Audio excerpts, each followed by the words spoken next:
Hello everyone, welcome to our channel education hotspot. So guys, ये video आप लोगों को काफ़ी लेट मिल रही है। 26 को अपकमिंग 26 ऑफ अगस्त को आप लोगों का MPA 16 का एग्ज़ाम है। एंड ये जो सब्जेक्ट है ये कॉमन है for both IGNOU MA sociology और IGNOU MA political science student के लिए। ऑडियो फॉर्म में मैं आपके साथ टेलीग्राम पे कनेक्टेड थी एंड ऑल ऑफ यू जो लोग एग्ज़ाम देने वाले हैं दे वेरी वेल नो कि थोड़ा सा health issue and like you can still observe की सपोर्ट नहीं कर रही है वॉइस। बट एग्ज़ाम नियर है, कुछ कर नहीं सकते हैं, वेट नहीं कर सकते कि चीज़ें ठीक होंगी तब काम स्टार्ट करें। तो ऑडियोज़ तो आपको मिल ही रही थी, साथ साथ अब हम आज से कोशिश करेंगे कि वीडियोस फॉर्मेट में भी अपने टॉपिक्स को कवर अप करें। तो हमारे पास जो टॉपिक है अब MPA 16 के इम्पॉर्टेंट क्वेश्चंस जो मल्टीपल टाइम पूछे गए हैं या विच आई फील कि दिस टॉपिक्स आर इम्पॉर्टेंट, मैं उनकी वीडियोस आप लोगों के साथ शेयर करूँगी। Please bear with this voice. After the lecture जो है मैं आपको ये जो नोट्स है वो टेलीग्राम चैनल पे PDF फॉर्मेट में प्रोवाइड करा दूंगी। और ये क्वेश्चन जो बच्चा बाद में फॉर दिसंबर एग्जाम देखेगा, फॉर नेक्स्ट ईयर 2022 के एग्जाम के लिए भी देखेंगे, ये सबके लिए बेनिफिशियल क्वेश्चन है, ये चीज़ें बदलेंगी नहीं। So what is the topic? The topic is democratic decentralisation. अगर मैं आपसे डेमोक्रेटिक वर्ड की बात करूं तो every one of you know what exactly democracy means. Democracy simply means कि जब लोगों को पावर दी जा रही है, लोगों के पास ऑटोनॉमी है to choose to take the decisions of their life, to grow and to develop in the different sphere of life. तो ये बेसिकली एक ब्रॉडर मीनिंग हो जाता है डेमोक्रेसी का। To the people, for the people and by the people. This definition was given by Abraham Lincoln. ठीक है, तो ये डेमोक्रेसी का बेसिक मीनिंग है। And when we talk about decentralisation, तो एक आम आदमी की भाषा में अगर मैं आपसे डिसेंट्रलाइजेशन की बात करूं तो डिसेंट्रलाइजेशन क्या होता है? अपने काम को डेलीगेट करते रहना till the lowest level. For example, एक स्कूल में स्कूल लेवल पे हम बात करते हैं, कोई एजुकेशनल इंस्टीट्यूशन है, वहाँ पे जो हेड है, जो प्रिंसिपल है, ठीक है, या फिर मान लो जो ट्रस्टी है, उन्होंने पावर दी, एक पोस्ट दी प्रिंसिपल को। प्रिंसिपल ने फर्दर स्कूल के जो हेड टीचर्स हैं उनको कुछ पावर दी। उन हेड टीचर्स ने अपने जूनियर टीचर्स को पावर दी वो मैनेजमेंट और स्कूल का डिसिप्लिन देखने की। जूनियर टीचर्स ने स्कूल में head boy head girls appoint करे।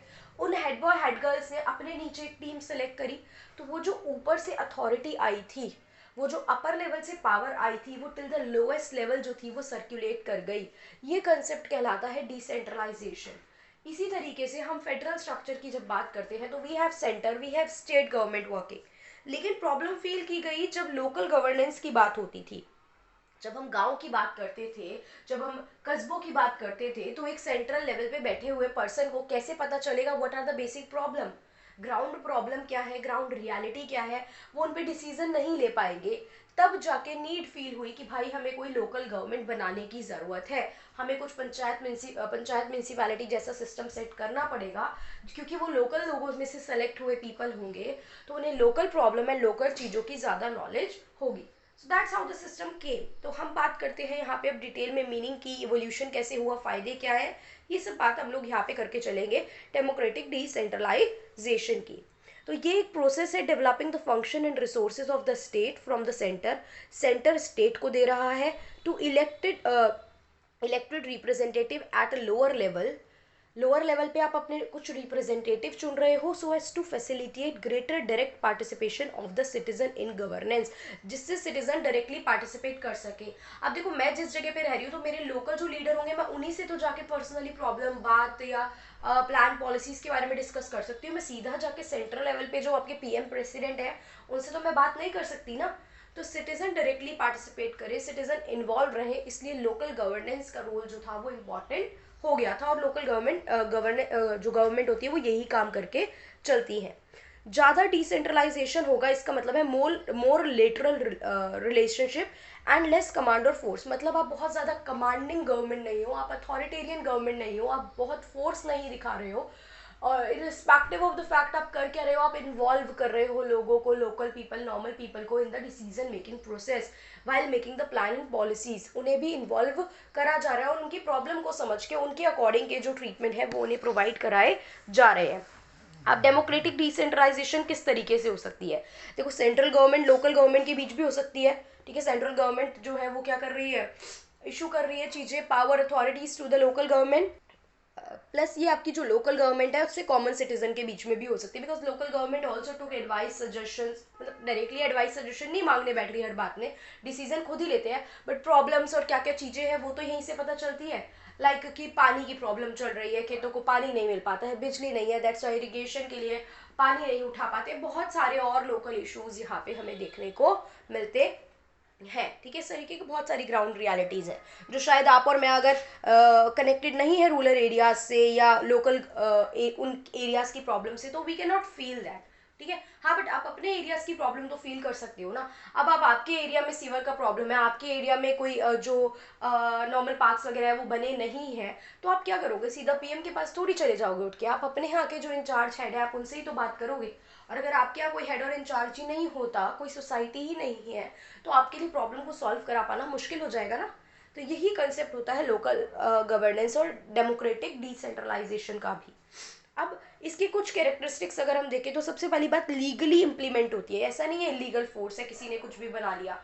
जो भी आपकी लोकल गवर्नमेंट होती है दे आर लीगल, तो इनके एक्शंस, इनकी पावर, जो इनको अथॉरिटी जो असाइन की गई है, दैट इज कम्प्लीटली लीगल। तो ये इनके थ्रू आया हुआ डिसीजन, इनके थ्रू की हुई बातें थोड़ी सी लीगल बैकग्राउंड मानी जाती है कि वो सब क्या है, वो सारी बातें लीगल होंगी।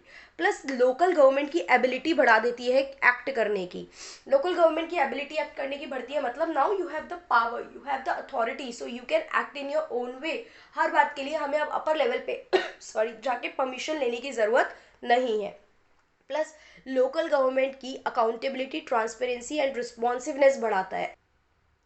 मतलब अब लोकल जो गवर्नमेंट है उसकी जवाबदेही बढ़ गई, आपको आंसर देना पड़ेगा उन्हें, काम ट्रांसपेरेंट रहेगा, आप भी जान पाओगे कि एग्जैक्टली आपके लिए क्या वर्क हो रहा है, एंड रिस्पॉन्सिवनेस बढ़ जाएगी, उनको आपको टाइम टू टाइम रिस्पॉन्स करना पड़ेगा, आपकी प्रॉब्लम्स का आपको एड्रेस करके चलनी पड़ेंगी चीज़ें। प्लस सिविल सोसाइटी को एम्पावर करती है, मतलब आपको और हम जैसे लोगों को पावर देती है, हमें लगेगा कि यस हमारे फेवर में काम हो रहा है, तो ये क्या करेगी, हमें एम्पावर करके चलेगी। Plus improving the quality of life. अब now we have the authority, हम अपनी प्रॉब्लम्स, हम अपने जो मुद्दे हैं, मसले हैं, वो डिस्कस कर सकते हैं, तो हमारी जो मुद्दे मसले सॉल्व होंगे तो हमारी क्वालिटी ऑफ लाइफ ही एक तरीके से इम्प्रूव होगी। अब ये डेमोक्रेटिक डिसेंट्रलाइजेशन का जो कंसेप्ट है, ये किस तरीके से इवॉल्व हुआ, इवॉल्व मतलब स्टार्ट कैसे हुआ, क्या थोड़ा बहुत बैकग्राउंड क्या चीज़ें थी। तो अगर हम देखें तो हम देखेंगे कि जब सेकेंड वर्ल्ड वॉर हुई उसके बाद कुछ नेशन स्टेट ने क्या बोला कि भाई हम तो ग्रोथ सेंटर्ड मॉडल अडॉप्ट करेंगे डेवलपमेंट का, वी ओनली वांट कि हम लोग ग्रो करें। ग्रो हुए, जब ग्रो हुए तो देखा गया कुछ इंडस्ट्रियल सेक्टर, ध्यान से सुन लो इस बात को, सिंपल बात है, कोई मुश्किल चीज़ नहीं है।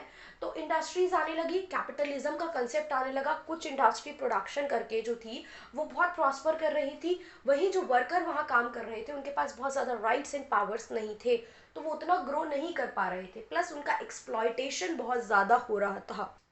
तो इस वजह से हमें सोसाइटी में दो ग्रुप्स देखने को मिले, capitalist and then other worker class. Capitalist तो काफ़ी ज़्यादा ग्रो कर रहे थे और they come in the haves category, वहीं सोशलिस्ट के पास कुछ वहीं जो आपके वर्कर्स थे उनके पास रिसोर्सेज चीज़ें अवेलेबल नहीं थी। तो कार्ल मार्क्स का नाम इस बात में, जैसे ही ये कंसेप्ट आएगा वैसे ही आपको क्या करना है, कार्ल मार्क्स का नाम मेंशन कर देना है, बिकॉज कार्ल मार्क्स ने तो कैपिटलिज्म के अगेंस्ट ही बातें करी थी ना। तो हुआ क्या, जब आप ग्रोथ सेंटर मॉडल अडॉप्ट कर रहे हो तो आप सोसाइटी के फैक्टर्स को, इक्वालिटी की बात को, इक्वल फेयर रेम्यूनरेशन की बात को, एडल्ट्रेशन की बात को, इन सबको थोड़ा बहुत कहीं ना कहीं आप सोशल चीज़ों को इग्नोर करने लगोगे, एंड आप एनवायरनमेंट की कॉस्ट को भी इग्नोर करोगे।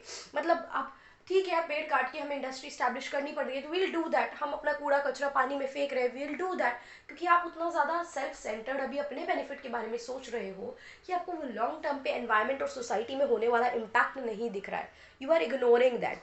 ठीक है, इसीलिए क्या है, कंट्रोल रिक्वायर्ड था कि ये इकोनॉमिक इनक्वालिटीज इतनी ज़्यादा ना हो, जैसे कि रीजनल डिस्पैरिटीज, पोवर्टी वगैरह आ रही थी, इसके लिए इन लोगों पे, इंडस्ट्रियलिस्ट पे, कैपिटलिस्ट पे कंट्रोल करना ज़रूरी हो गया।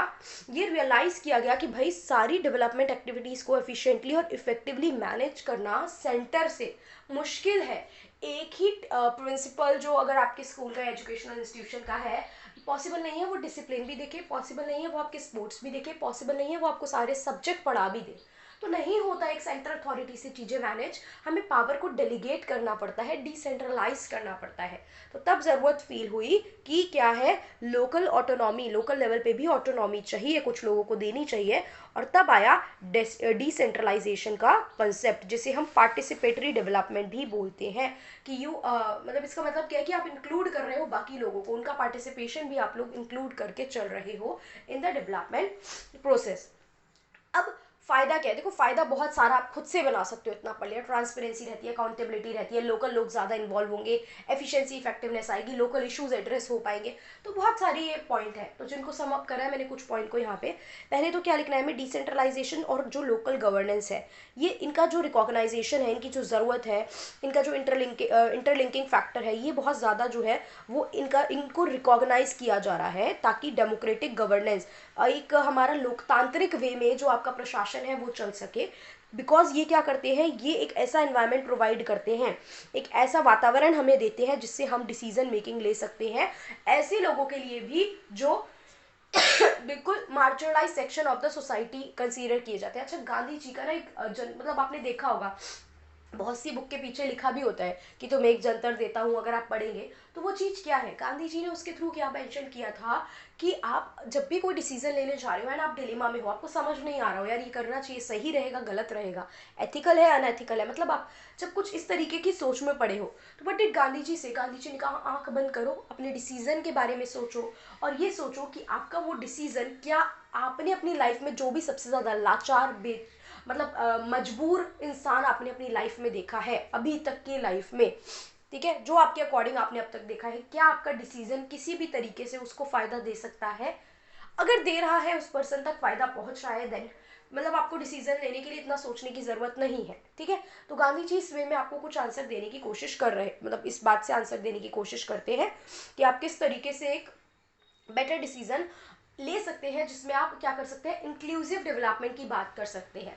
आपके जो लास्ट 11-12 ये जो 5 ईयर प्लान रहे हैं, ये सब किस बारे में बात करते हैं, ये सब इंक्लूसिव ग्रोथ की बात करते हैं, जिसमें हम लोअर और marginalise section of the society, मतलब वुमेन की बात कर लो, SC ST OBC वगैरह की बात कर लो, जो लोगों का डेवलपमेंट ग्रोथ की बात की जा रही है, इनको इंक्लूड करके हमें चलना चाहिए, पार्टिसिपेशन शो करना चाहिए यहाँ पे।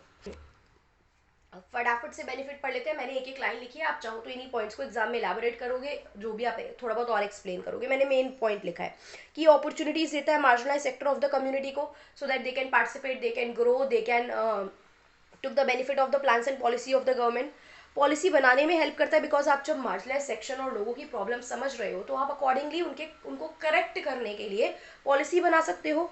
प्लस इफेक्टिवनेस बढ़ाता है कि आप काम टाइमली, मतलब आपका जो भी प्लान पॉलिसी डेवलपमेंट प्रोजेक्ट है, आप टाइमली कंप्लीट कर पाओगे, प्रॉपर सर्विस डिलीवरी दे पाओगे, ठीक है। जैसे कि अगर आप अच्छे से काम करके चल रहे हो, आपकी मैनेजमेंट अच्छी है, लोगों को पसंद आ रहा है काम करने आना, तो they will took less leave ना, छुट्टी कौन लेगा? अगर मुझे कुछ काम करना पसंद है, ठीक है, मुझे वीडियोस बनाना पसंद है, मुझे पढ़ाना पसंद है, तो मैं क्यों छुट्टी लेती? अनलेस एंड अनटिल, चलो ये तो प्रॉब्लम थी, अब लंबा गैप हो गया, अभी भी सिचुएशन ऐसी नहीं है, वरना कौन छुट्टी लेगा अगर पसंद है तो? क्यों मैं इतना पेन देके गले को ये एक वीडियो बना रही हूँ, और खुद प्रैक्टिकली सोचो what this video will yield me. ये वीडियो मुझे अगर मॉनेटरी फॉर्म में देखा जाए तो क्या आप लोगों को सबको बताइए, यू आर वेल अवेयर कि इतना नहीं यील्ड करती है video. Why I am making this? Because I love to do this work, ठीक है। मॉनेटरी बेनिफिट तो इससे ज़्यादा हो सकता है मैं किसी और जगह कमा लूँ जहाँ पे मेरे को अपने गले को इतनी तकलीफ ना देनी पड़े, बट स्टिल चीज़ें, the thing which you love to do, आप उसको क्या करते हो, आप प्रॉपरली वहाँ पे चीज़ें, मतलब वो एक इफेक्टिवनेस लेके आती है अगर आप वहाँ पे काम कर रहे हो तो। ब्यूरोक्रेट्स जो होते हैं उनको प्रॉपर पहले से पहले क्या मिल जाती है, लोकल एरिया में अगर कुछ प्रॉब्लम है तो आपको वार्निंग सिग्नल मिल जाएंगे, एंड उस अकॉर्डिंग आप क्या कर सकते हो, करेक्टिव एक्शन ले सकते हो, आप पहले से पहले प्रिपेयर होकर चल सकते हो चीज़ों के लिए। प्लस यहाँ पे डेवलपमेंट जो प्रोजेक्ट होते हैं वो आप इस तरीके के बना सकते हो जो लंबे समय तक रिजल्ट देंगे। ऐसा नहीं अभी बनाया और कुछ एक पर्टिकुलर इस काम के लिए रिजल्ट मिला, उसके बाद वो फेल हो गया या वर्क ही नहीं करा। तो आपके जो प्लान्स प्रोजेक्ट्स होते हैं वो ज़्यादा सस्टेनेबल रहेंगे, बिकॉज लोकल पीपल अगर इन्वॉल्व हो रहे हैं तो उन्हें ज़्यादा अच्छे से पता होगा कि प्रॉब्लम क्या है और कैसे उसे एग्जीक्यूट करना है और कैसे उसे मॉनिटर करके चलना है। ये कम्युनिटीज़ को एक ऑप्शन देती हैं जिससे वो सोल्यूशन अपनी रोज़मर्रा की ज़िंदगी में जो भी प्रॉब्लम है उनका सोल्यूशन फाइंड आउट कर सकती हैं। ये अपॉर्चुनिटीज़ ज़्यादा से ज़्यादा लोगों को देती है, ठीक है। इसके अलावा आप ऐड कर सकते हो पॉइंट, ट्रांसपेरेंसी आती है, अकाउंटेबिलिटी आती है, रिस्पॉन्सिवनेस आती है, सो ये सब बेसिक पॉइंट भी आप यहाँ पे ऐड कर सकते हो। लेकिन हमें एक चीज़ ध्यान देने की ज़रूरत है कि अगर आपको डेमोक्रेटिक डिसेंट्रलाइजेशन को सक्सेसफुल बनाना है, अगर आपको इसको मोर पावरफुल बनाना है, इसका ज़्यादा से ज़्यादा बेनिफिट लेना है, सो एक कोऑर्डिनेशन होनी चाहिए डिफरेंट लेवल ऑफ गवर्नमेंट में। सेंटर स्टेट से कोऑर्डिनेट नहीं कर रहा, स्टेट लोकल गवर्नमेंट से कोऑर्डिनेट नहीं कर रहा, तो फिर तो कोई रिजल्ट ही नहीं आएगा, आपस में लड़ते रहेंगे और आम जनता पागल बनती रहेगी। तो ये चीज़ नहीं होनी चाहिए, कोऑर्डिनेशन रहना चाहिए, स्टेट को सपोर्ट देना चाहिए ताकि फंड वगैरह, देखो फिजिकल रिसोर्स क्या होता है, पैसा। तो आपको पता होगा कि सेंट्रल लेवल पे सेंटर देखती है, स्टेट लेवल पे स्टेट देखती है, लेकिन जो panchayat and municipality local government का फंडिंग का काम होता है वो कौन देखता है, स्टेट फाइनेंस कमीशन। इलेक्शन कौन देखता है, स्टेट इलेक्शन कमीशन। तो दैट्स वाई वी मेंशन कि स्टेट को इनके रिसोर्सेज और फंड के बारे में भी चीज़ें देख के चलनी चाहिए, बिकॉज पैसा होगा तभी तो प्लान बने, प्लान पॉलिसी इंप्लीमेंट हो पाएंगी। बन तो चलो बिना पैसे के गया, मैंने ख्याली पुलाव तो बना लिए, बट इंप्लीमेंट करने के लिए आई नीड सम रिसोर्सेज, तो वो चीज़ भी ज़रूरी है कि स्टेट उन्हें टाइम टू टाइम प्रोवाइड करा के चले। So this is the question of democratic decentralisation if it is आज तो 20 मार्क का एक बेसिक क्वेश्चन होता है। हमने काफ़ी कुछ इसके बारे में देख लिया है। नेक्स्ट वीडियो में will cover one more another important topic of this subject. कोशिश करूंगी आज वीडियोस आप लोगों को ज़्यादा से ज़्यादा दूँ, बस इस वॉइस के साथ आप लोगों को इसी तरीके से बियर करना पड़ेगा। So I hope you will cooperate, समझ में आ रही है और यू वांट कि इसी तरीके से और वीडियोस अपलोड की जाए MPA 16 प्लस और सब्जेक्ट की भी। So you guys can mention it in the comment box. That's all for this video, thank you for watching.